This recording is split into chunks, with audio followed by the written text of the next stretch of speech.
going back to going back to the message of Okami and having I feel like I feel like there's no better way to there's no better individual to illustrate these concepts than the I want to say principal or most iconic deity of Shinto, Amaterasu.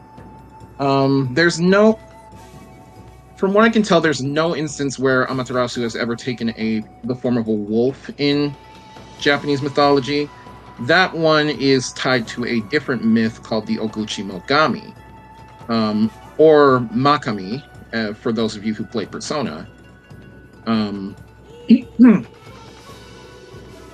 but overall, and this is something that I can quote from the game's director, Hideki Kamiya, wolves have been seen as messengers of the gods, or well, the kami, in ancient times. And it's interesting to note that people still remember that, at least in the back of their minds, when no wolves, or well, no native wolves exist in Japan these days. So bringing Amaterasu to life in the form of an animal that's been long dead, at least, or well, long extinct, at least when it comes to their indigenous wolf populations, that being the Honshu wolf and the Hokkaido wolf up north. I think it does play into that idea that it would be great if we could go back to the way things were before, when there was a balance when there was a properly healthy relationship between humans, nature, and the divine. Your thoughts on that? Yeah, of course. So yes, I feel like another video probably needs to go into the large details around this. In the last Okami discussion, I did bring up, yes, about wolves being that wolves got extinct, but I recently did learn the story behind why wolves were, what exactly led to it. And I don't know the story around the Aegle wolf, or not the Aegle wolf, that's Hokkaido wolf. The Honshu wolf is a lot less iffy to me. I think the story that's used a lot more, not a lot more, but is a lot more vivid to me, is the story of the Hokkaido wolf. And this is also because I am great in love since I greatly in love with the anime Golden Kamuy, which is all about the Ainu, and which this game also does. I think the best depiction of Ainu in anything animated is Golden Kamuy, probably. But obviously there was more sensitivity at the time about how you could depict them because this was 2006 and then Golden Kamuy was like 2016, 2018 or something, maybe 2020. But either way, in the story of the Hokkaido wolf, they basically brought in people who killed off the wolves in Yellowstone. Now, why did they kill off the wolves in Yellowstone? In the United States, they killed them off because wolves were feared. They, people were coming in with their Western biases, where wolves were generally seen as as the devil, or as something that's going to eat your cattle, and so they killed them. Then these were animals that were sacred most to many indigenous hunter-gatherer tribes of North America. I am mistaken to say that every single North American tribe loves wolves. That's some don't aren't even around wolves. Others, like the Navajo, are iffy about them, but none of them hate them. That goes to owls. They don't like one thing. Apparently, Native Americans don't like is owls. But but when we go to what happened, then they brought in the people who killed the wolves in Yellowstone. They brought them and to Hokkaido and struck them with strychnine, which is a poison. And why was this happening? For a while in Japan, I don't know if this is exactly brought up in the book, but of Lady Virgilia, who has been on this channel twice, is a friend of mine, did a video talking about Persona 4 and about why meat is such a big thing in that game. And that's partially to illustrate the changing times, because for 150 years at least, there was a ban on meat. So people did not eat meat. So therefore cows were a non-issue. So therefore, if if they were to put cows in Japan or in Hokkaido, that's when the conflict would happen with the wolves. But since there were no cows, there's less conflict with wolves. Cows come into Hokkaido, they start raising them. Now there's conflict with wolves, and now the wolf turns from Ōguchi no Gami to a pest, just like that. Uh, Yeah, tell me what your revision, if you think if I'm wrong. Well, there are a couple of areas there.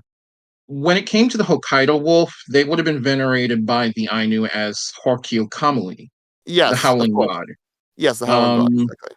yeah.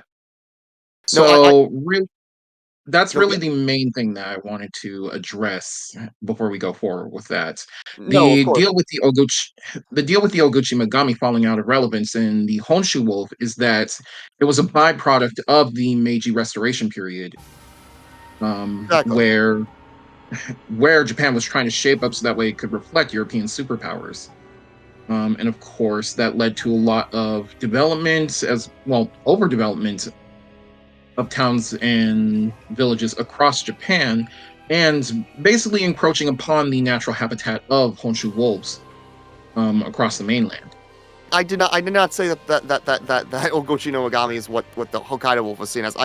I'm just saying the Ezo wolf story. I'm a little more, not the I keep on saying Ezo wolf. The Honshu wolf story is a little bit more iffy for me. But either way, the Japanese in killing both the Honshu wolf and the Ezo slash Hokkaido wolf is killing an animal that they once revered, even if it's a different species. Yes, the Ezo, different subspecies.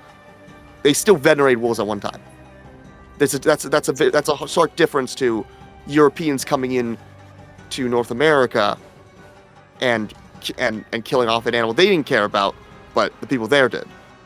Now, obviously, I get the only parallel is by the time they went into Hokkaido, they probably stopped caring about the wolves, and now it's still a little bit of different of a story than just the death of wolves in Yellowstone, based off of spiritual traditions and something that the person who writes this book on called The Lost Wolves of Japan, makes it out that it was very much science, a desire for efficiency, for progress. They mentioned this guy Yukichi Fukuzawa, who was a philosopher or economist that basically talked about we gotta have progress, and the end of the day, the wolf was seen as something turned into something that was sacred to something that was barbarous, that thwarted that progress, because now for progress we need more people to eat, and therefore we need more cattle. Do you also want to maybe talk about the actual myth around Ooguchi no Magami? I think that sells the idea the best about him Um, about that the wolf protecting the emperor. yeah, sure. I'd be glad to talk about that. So, for those that don't know, the Magami, that's the howling. Well, not the howling god, but the big mouth. Well, the large mouth Large mouth pure pure god. god. Yeah, yeah. Also known as Shiro Okami. Is Shiro Okami and Oguchi no Magami, they are just interchangeable? Just Shiro Okami, just I guess is that god but white. Yeah. Okay. So,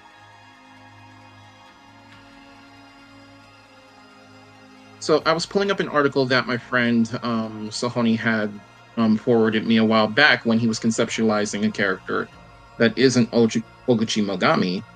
And here's how it goes. So there's the Mhm. story of the White Wolf. In the year 1164, Okubo Samanosuke, a samurai of Minamoto no Yoshitomo, was on a pilgrimage to the famous Mount Mitoku in Tottori Prefecture. Um,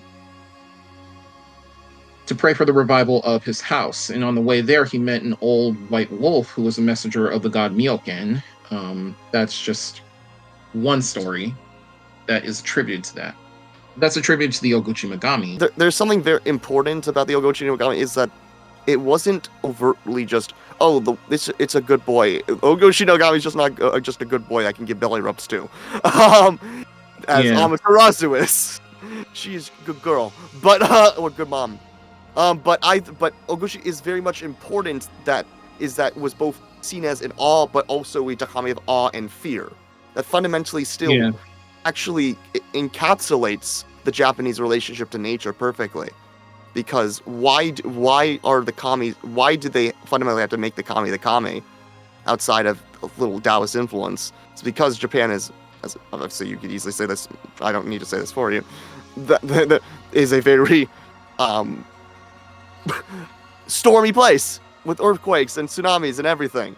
That's yeah. actually Orochi actually is I think was actually seen as I said this in my first discussion. Orochi is actually, I think, seen as like a figure of storms, and Susanoo was the dispeller of the storms, and that's why we have a taped tribute to Susanoo to make sure that storms will go away. But okay, if your thoughts are gone. But basically, it's important to fear nature, but it's okay to fear something. You fear it with respect, just like I'm a god of fire and nutrition. Something like yeah, you get the idea. It's a simple idea, but you don't do that just for God. You do that for God, the gods, the kami, which is nature. Yeah. Yeah. And the other thing about the Ooguchi Magami is that they were specifically seen as like figures of protection from calamity, specifically like fires and theft and, well, destruction of the house, which could happen in earthquakes. Would that play into But Shiranui? Would that also play into the use of the word Shiranui? Well, we'll get there. Shiranui feels like a conglomerate of many things, but we'll get to that. Yeah. So, going back to the ancient account of the Ooguchi Magami, it says that there's this mythical story where there was a white wolf deity who appeared to Yamato Takeru, the son of Emperor Keiko. Yamato Takeru is considered one of the most important figures in the foundation of the Yamato court because his most iconic story is one where he masqueraded as a sort of concubine of an enemy tribe, or, well, really just the leader of one of the other indigenous groups of Japan at the time, and assassinated him. Which I guess would sound like a heroic story to the Yamato court, but but with modern hindsight, it's just like, oh, cool. So they assassinated their political enemy. But moving on. So Takeru got lost on a road near Mitake-san, which I believe is a mountain that is just on the outskirts of Tokyo, of what is now modern-day Tokyo. I believe so. And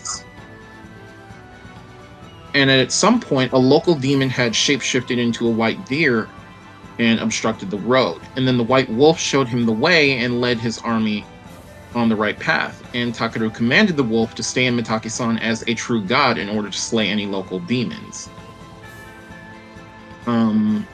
Yes. Yeah, you go. This is likely one of the major inspirations for Amaterasu becoming a wolf, because the wolf is, because in this instance the wolf is tied to the success and prosperity of the imperial family, who claim to be descendants of Amaterasu, at least up until the end of World War II, when the emperor of the time had to step down and admit to his people that he wasn't a living god. But I digress. Yeah, no, I was about to like try to make that point, but yeah, you got it to be before me. Exactly.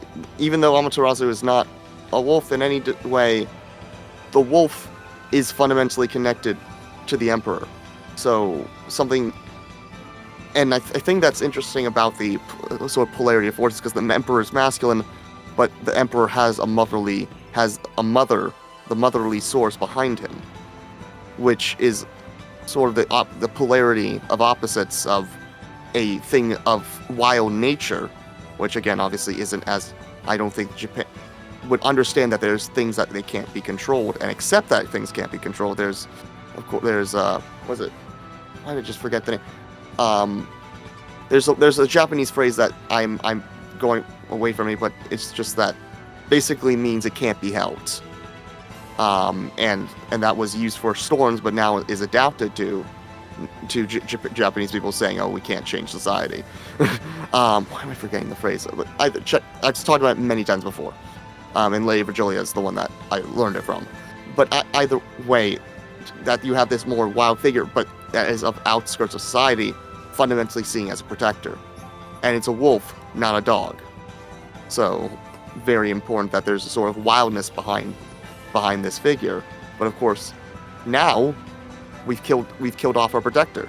We've killed off the wolf, and Japan is now in disarray and is now prey to Yami.